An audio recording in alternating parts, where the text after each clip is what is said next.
والسلام على سید الانبیاء والمرسلین وعلى آلہ واصحابہ اجمعین اما بعد۔ محترم سامعین، آئیے سب سے پہلے جانتے ہیں کہ سورہ فاتحہ جو ہم لوگ ہر نماز میں پڑھتے ہیں اس میں اللہ رب العزت کیا فرماتا ہے اور اس کا مرکزی موضوع کیا ہے۔ سورہ فاتحہ مکی سورہ ہے اور یہ پہلی مکی سورہ ہے جو مکمل سورہ نازل ہوئی۔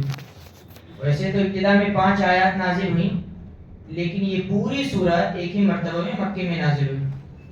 اس سورہ کا موضوع شکر ہے۔ آپ دیکھیے کہ انسان اللہ رب العزت کا شکر ادا کرتا ہے۔ الحمدللہ رب العالمین، شکر اور سپاس کے مستحق ذات رب العالمین کی ہے۔ اور جہاں بھی شکر کا ذکر ہے اس کے فوراً بعد نعمت کا بھی ذکر ہوتا ہے۔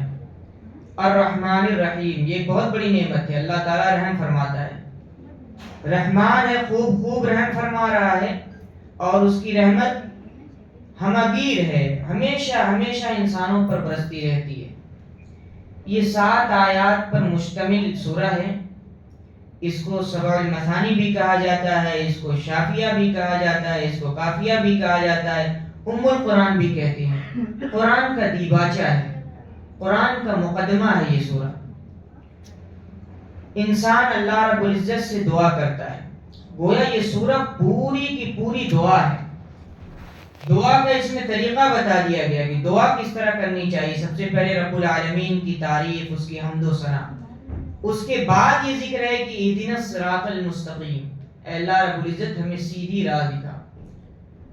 اب راستہ کن کا مانگ رہا ہے؟ صراط الذین انعمت علیہم، ان لوگوں کا راستہ جن پر تو نے انعام نازل کیا۔ غیر المغضوب علیہم ولا الضالین، نہ کہ ان لوگوں کا راستہ جو تیرے غیظ و غضب کا شکار ہوئے اور جو بھٹکے ہوئے ہیں۔ یہاں غیر المغضوب علیہم سے مراد یہود ہیں اور ولا الضالین سے مراد نصارہ ہیں، جن پر اللہ کی نعمتیں ہوئیں، جن کو اللہ تعالیٰ نے خلافت بخشی، لیکن انہوں نے اللہ رب العزت کے ساتھ عہد شکنی کی، بے وفائی کی، اور نتیجہ یہ ہوا کہ وہ گمراہ ہوئے اور غیظ و غضب کے شکار ہوئے۔ اب آتے ہیں سورہ بقرہ پر۔ سورہ بقرہ کا بنیادی مضمون، مرکزی مضمون ایمان ہے، اور آپ دیکھیے کہ سب سے پہلے جس چیز کا تذکرہ ہے مومنین کی صفات کا تذکرہ ہے۔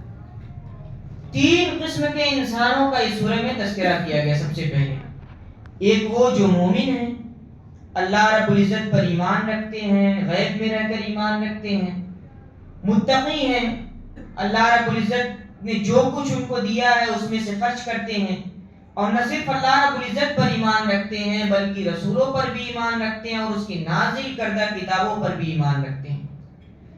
دوسری قسم کے انسان منافق ہیں۔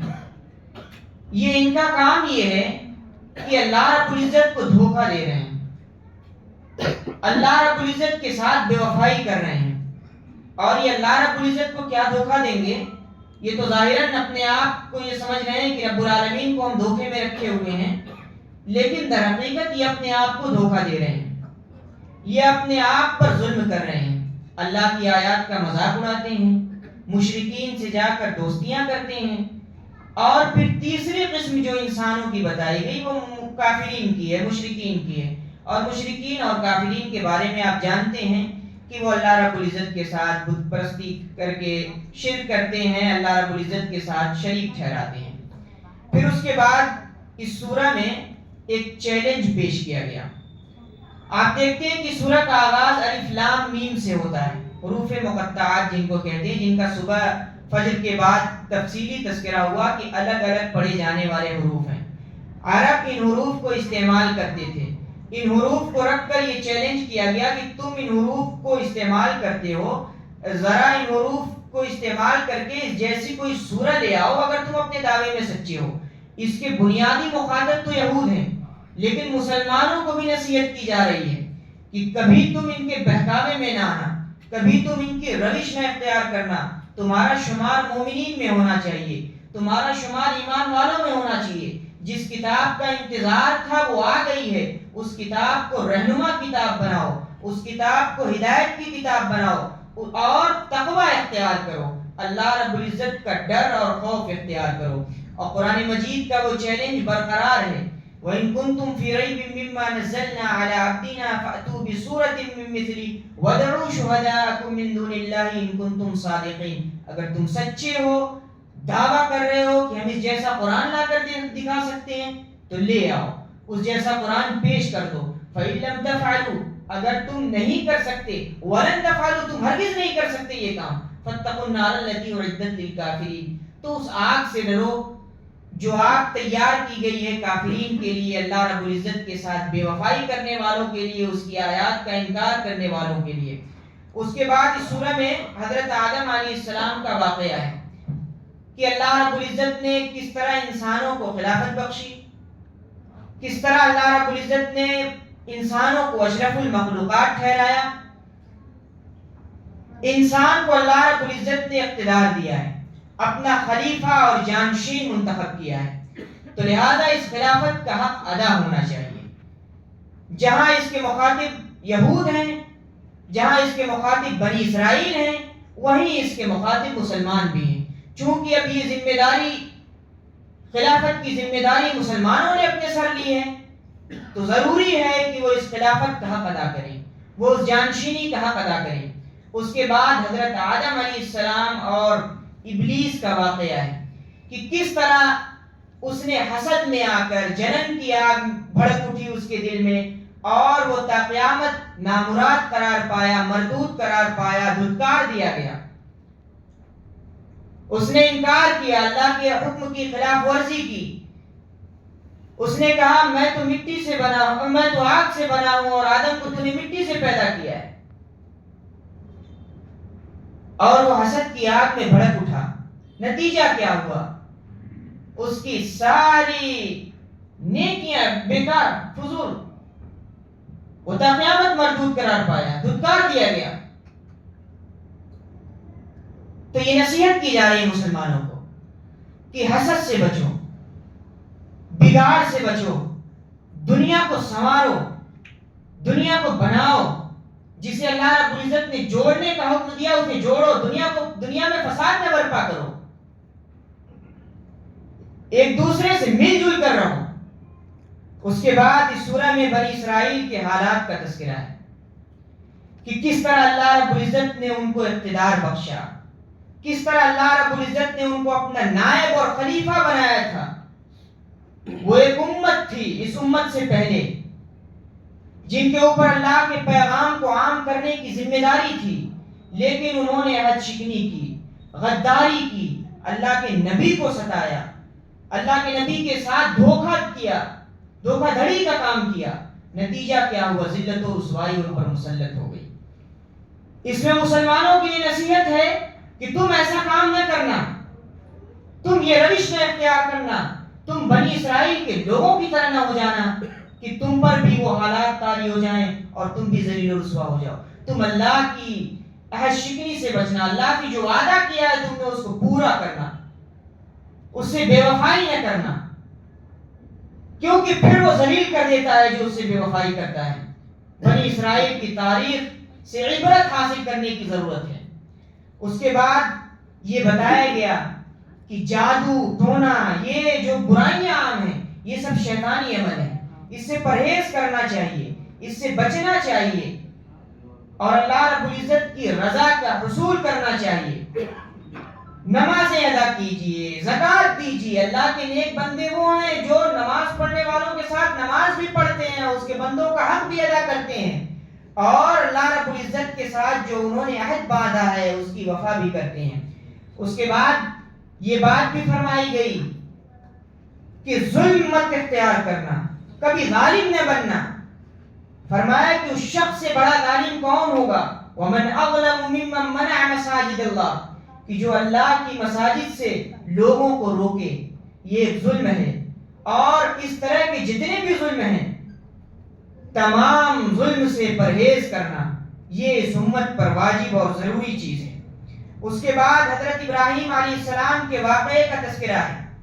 حضرت ابراہیم علیہ السلام نے دعا کی، ربنا وابعث فیہم رسولا منہم، کہ اللہ رب العزت ان میں ایک رسول بھیج.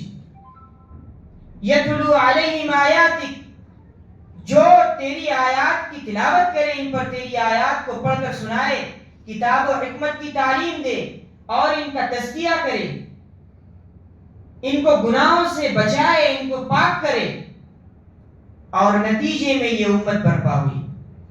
تو فرمایا کہ ابراہیم علیہ السلام کے طریقوں کو اختیار کرو، وہ نمونہ ہے ابراہیم علیہ السلام کی زندگی۔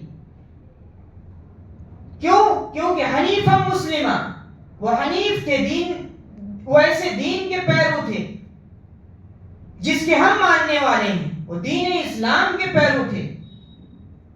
انہوں نے اللہ کی اطاعت کے آگے اپنے آپ کو جھکا دیا۔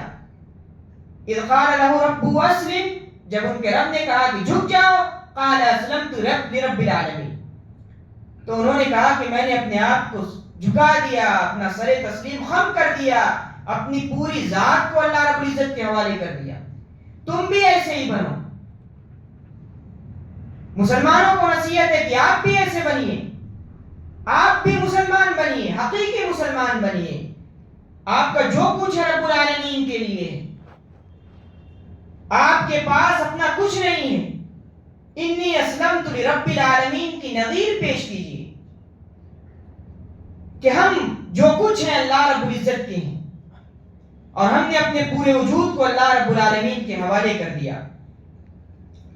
پھر فرمایا کہ ابراہیم علیہ السلام تمہارے امام ہیں، تمہارے قدوہ ہیں، ان کی روش پر چلو۔ بہت سارے لوگ تم کو ملیں گے جو کہیں کہ ہم ہدایت پر ہیں، لیکن وہ گمراہ لوگ ہوں گے، وہ رائے راست سے بھٹکے ہوئے لوگ ہوں گے، ان کی بات نہ ماننا۔ پھر آگے فرمایا کہ جتنے بھی انبیاء آئے، جتنے بھی رسول آئے، تم ان کے درمیان فرق نہ کرنا کہ ہم ایک رسول پر ایمان لائے، دوسرے رسول پر ایمان نہیں لائے، ہم ایک رسول کو مانتے ہیں، دوسرے رسول کو نہیں مانتے۔ تمام کے تمام نبیوں کا دین دین اسلام تھا، تمام کے تمام نبی ایک ہی پیغام لے کر آئے، اور فرمایا کہ مومنین کا یہ شیوا نہیں ہے کہ وہ فرق کریں، وہ کسی رسول کے درمیان تفریق نہیں کرتے۔ پھر ابراہیم علیہ السلام ہو، حضرت عیسیٰ علیہ السلام ہو، حضرت موسیٰ علیہ السلام ہو،